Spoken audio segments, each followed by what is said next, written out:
Hello friends, मैं हूं अभिजीत और आप देख रहे हैं जीतू वर्ल्ड लाइव। इस वीडियो में मैं आप लोगों को बताऊंगा कि आप लोग अपने मोबाइल से आवासीय प्रमाण पत्र के लिए किस प्रकार अप्लाई कर सकते हैं। तो चलिए देखते हैं। सबसे पहले आपको अपने मोबाइल में कोई भी ब्राउज़र, चाहे वो गूगल हो या क्रोम, ओपन कर लेना है। मैं यहाँ पर गूगल ओपन करता हूँ। यहाँ पर आपको सर्च करना है ऑनलाइन सर्विस बिहार, या फिर आप सीधे सर्च कर सकते हैं serviceonline.bihar.gov.in। और आपको जो सबसे पहला वेबसाइट दिखे, जो ओरिजिनल इसका वेबसाइट है, उस पर क्लिक करना है। वहाँ RTPS 2 या 6 कुछ भी लिखा, उसके बाद कुछ इस तरह खुल जाएगा। इसमें आपको नीचे जाना है। पहले कुछ महत्वपूर्ण सूचना और सावधानियाँ हैं, फिर RTPS सेवाएं हैं। तो RTPS सेवाएं के नीचे आप देखिएगा, पहला जो है सामान्य प्रशासन विभाग की आवासीय जाति एवं आय प्रमाण पत्र की सेवाएं, आपको इस पर क्लिक करना है। इस पर क्लिक करने के बाद आपको नीचे बहुत सारे ऑप्शन आएंगे। इसमें आपको आवासीय प्रमाण पत्र का निर्गमन, इस पर क्लिक करना है। क्लिक करने के बाद आपके सामने 3 ऑप्शन आते हैं। अंचलाधिकारी स्तर पर यानी CO लेवल, अनुमंडल पदाधिकारी स्तर पर यानी SDO लेवल, और जिला पदाधिकारी स्तर पर यानी DM लेवल। लेकिन अगर आप SDM और DM लेवल का भी आवासीय बनाना चाहते हैं तो आपको पहले अंचलाधिकारी स्तर पर बनाना पड़ता है। तो चलिए अंचलाधिकारी स्तर पर क्लिक करेंगे। क्लिक करने के बाद अब एक नया पेज खुलेगा। नया पेज कुछ इस प्रकार खुल जाएगा। ये पेज पूरा लोड होगा तभी आप भर सकते हैं। लोड होने के बाद अब देखिए, अब यहाँ पर है डिटेल्स ऑफ एप्लीकेंट। इसमें आपको अपना लिंक भरना है, फिर आपको अभिवादन देना है। आप चाहें तो श्री लगा सकते हैं या फिर कोई अभिवादन नहीं भी क्लिक करके आप बना सकते हैं। उसके बाद आपको अपना नाम अंग्रेज़ी फिर हिंदी, अपने पिताजी का नाम पहले अंग्रेज़ी फिर हिंदी, अपने माताजी का नाम पहले अंग्रेज़ी फिर हिंदी में लिखना है। आप अगर विवाहित हैं तो आप अपने पति या पत्नी का नाम यहाँ लिख सकते हैं, पहले अंग्रेज़ी फिर हिंदी में। उसके बाद आपको अपना मोबाइल नंबर फिर ईमेल आईडी भरना है। अब आ जाइए एड्रेस। पहले आप स्टेट भरेंगे, फिर डिस्ट्रिक्ट भरेंगे, और फिर सब डिवीज़न, फिर ब्लॉक। क्योंकि अगर आप पहले ट्राई करेंगे डिस्ट्रिक्ट भरना तो वो सेलेक्ट करने का कोई ऑप्शन नहीं आएगा, इसलिए ये आपको एक लाइन से ही भरना पड़ेगा। पहले आप अपना राज्य सेलेक्ट करिएगा, जैसे यहाँ बिहार है, बिहार सेलेक्ट कर लेते हैं। फिर उसके बाद आपको अपना डिस्ट्रिक्ट सेलेक्ट करना है, जो भी आपका डिस्ट्रिक्ट हो। फिर आपको अपना अनुमंडल सेलेक्ट करना है, आपका जो भी अनुमंडल हो तो आप अपना सेलेक्ट करेंगे। फिर आप प्रखंड सेलेक्ट करेंगे।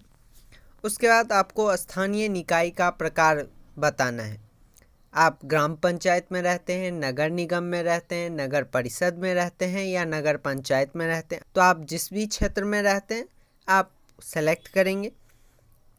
फिर आप अपना वार्ड नंबर यहाँ टाइप करेंगे।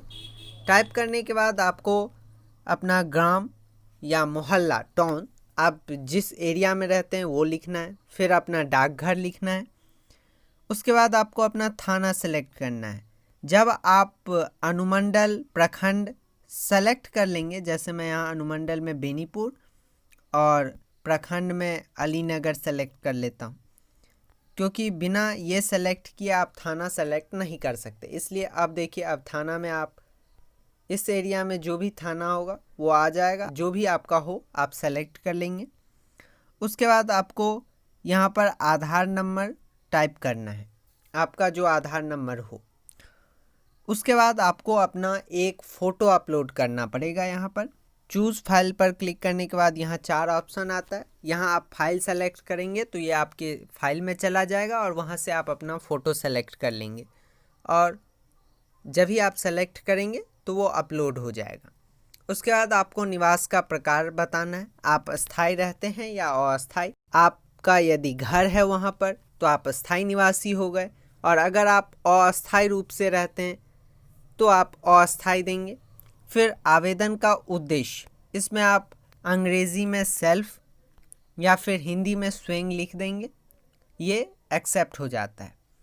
फिर दस्तावेज चयन सूची, तो इसमें आप फॉर्म 14 स्वयं शपथ पत्र पर टिक कर देंगे, यहाँ जो टिक करने का ऑप्शन है उसके बाद आप नीचे आ जाएंगे। यहाँ पर आप देख रहे हैं एडिशनल डिटेल्स, यहाँ लिखा हुआ है अप्लाई टू द ऑफिस।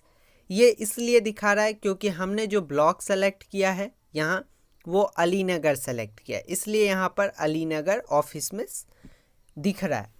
लेकिन अगर आपका जो ब्लॉक होगा वो यहाँ पर दिख जाएगा। उसके बाद आपको नीचे आना है। यहाँ आपको वर्ड वेरिफिकेशन में जो भी यहाँ ऊपर कैप्चा दिया हुआ है, यहाँ जो नंबर है वो आपको नीचे इसमें टाइप करना है। टाइप करने के बाद आपको यहाँ पर प्रोसीड पर क्लिक करना है। पहले मैं यहाँ पर अपना पूरा डिटेल भर लेता हूँ, उसके बाद आपको नेक्स्ट स्टेप दिखाता हूँ। प्रोसीड पर क्लिक करने के बाद आपके सामने कुछ इस प्रकार आ जाता है। इसमें बताया गया है कि आप अपना मोबाइल नंबर और ईमेल को फिर से जांच लें ताकि कोई जो मैसेज भेजा जाए तो वो आपको मिले। अगर आपका सही है तो आप ओके पर क्लिक कर देंगे। क्लिक करने के बाद यहाँ पर देखिए आपका आधार नंबर वेरिफिकेशन हो रहा है, यानी आपका जो आधार नंबर है उससे जो मोबाइल नंबर लिंक्ड है उस नंबर पर एक OTP गया है जो आपको यहाँ इंटर OTP में डालना है।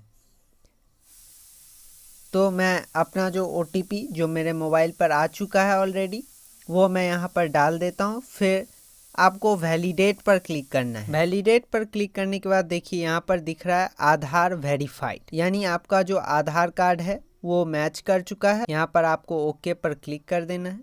आधार वेरीफाई हो जाने के बाद आपका जो सारा डिटेल है वो सामने आ जाता है। आप सारा डिटेल अपना देख सकते हैं ऊपर जाकर। अगर आपका सारा डिटेल सही है तो आप यहाँ सबमिट पर क्लिक करेंगे, और अगर किसी प्रकार का दिक्कत आप देखते हैं तो आप एडिट पर क्लिक करके उसमें सुधार कर सकते हैं। यहाँ पर आप ऊपर में देख सकते हैं एप्लीकेशन नोट येट सबमिटेड, यानी आप अभी तक आपका एप्लीकेशन जो है वो सबमिट नहीं हुआ है।